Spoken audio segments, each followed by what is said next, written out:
Boom! We are live, ladies and gentlemen, boys and girls, and welcome to the Life as a Chad YouTube channel. And I thank all of you for being here, wherever you may be, and of course, however you may be listening. I want to dive right into this.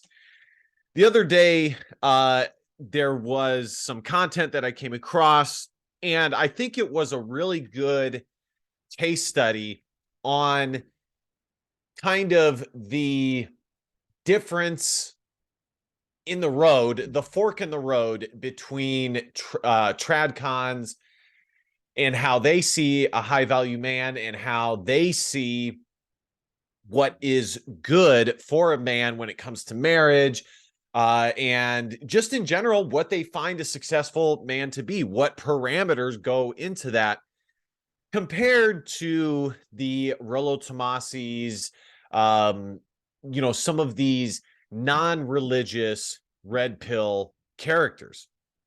And so specifically in this clip, it is, and I'll pull it up.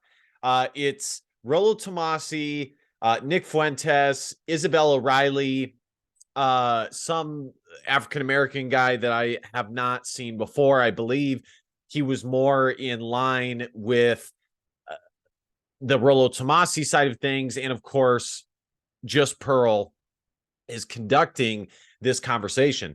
Now, for me specifically, I've told you guys many times that when it comes to the red pill and the whole idea of a high quality man, it is purposely restrictive yet broad. What I mean by that is it is purposely well defined so that there's no disillusionment. Either you fit in it or you don't. But it's broad enough to where when people hear about it, they go, yeah, I guess that makes sense. And there probably is a good amount of people who men who can fit into that category. And so let's just go over that category. For the red pillars, what they would see as a high quality man would be having a huge network, even as far as having like 10,000 people on LinkedIn who visit your page, view your page, look at you, and things like that.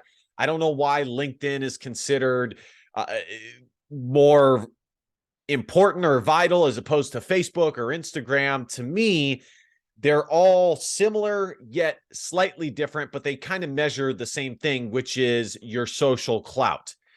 But in general, just having a big social network, making $10,000 a month for the past 2-3 years, I believe, and having other men say that you're a high value man.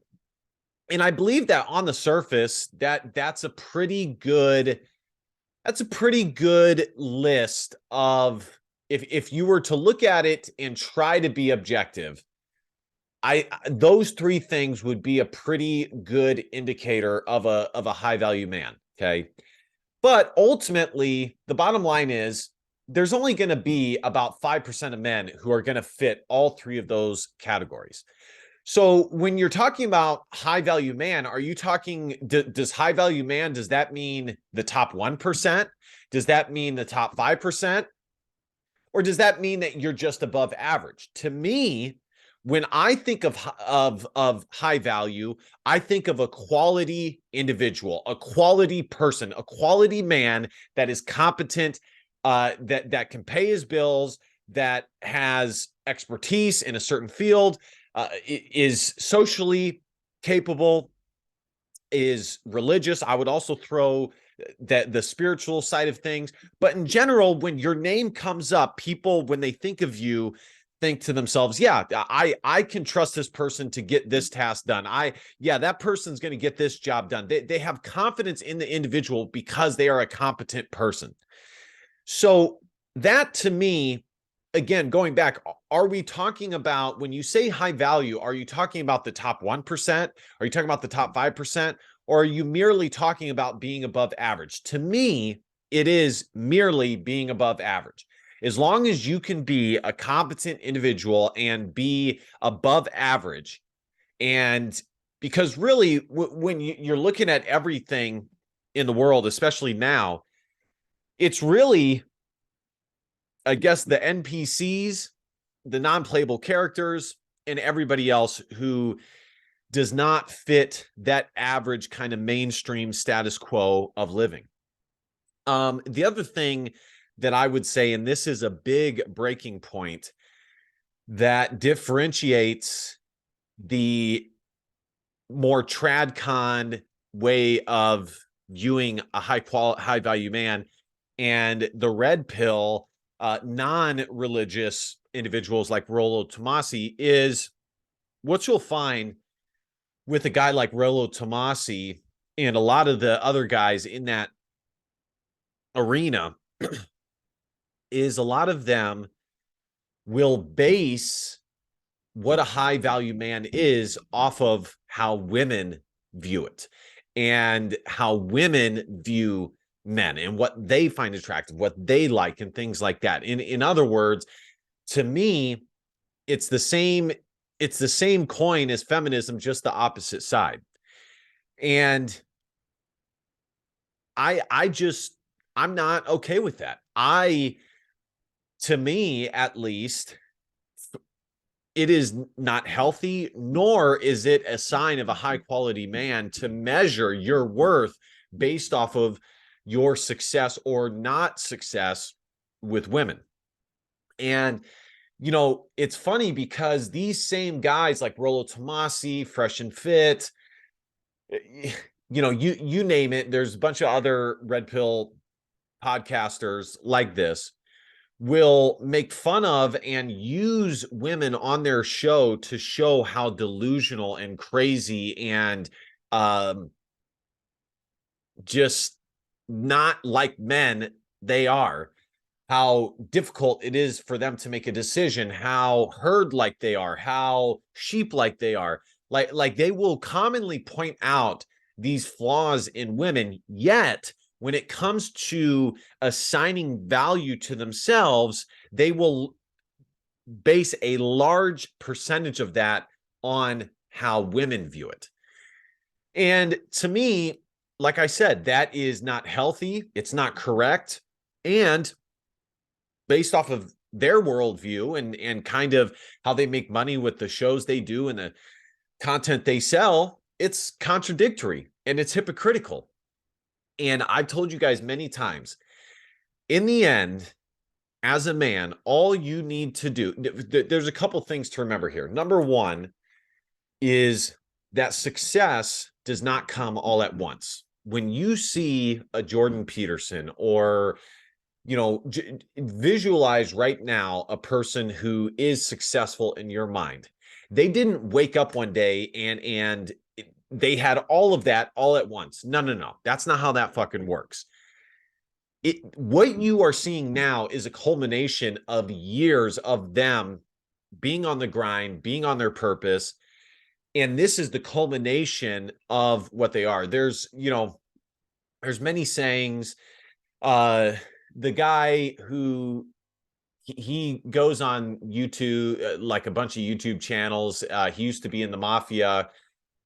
And, you know, now he's a Christian. He commonly says that what you see today didn't happen all at once. Like, what I am now is based off of all of the previous life experiences that I've had. So that's important because a lot of guys get disillusioned when they see these successful guys and they think to themselves delusionally, well, I need to hurry up and become that. I need that right now.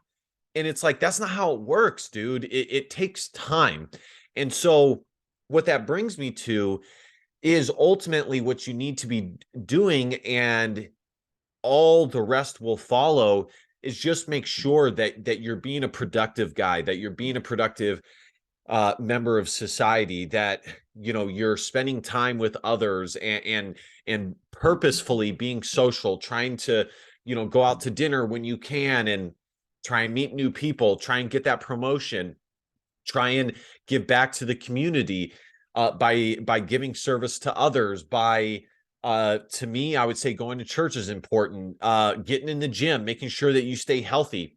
All of those things, when you're doing those things, it will culminate in that final image of success that you're visualizing at this moment in time.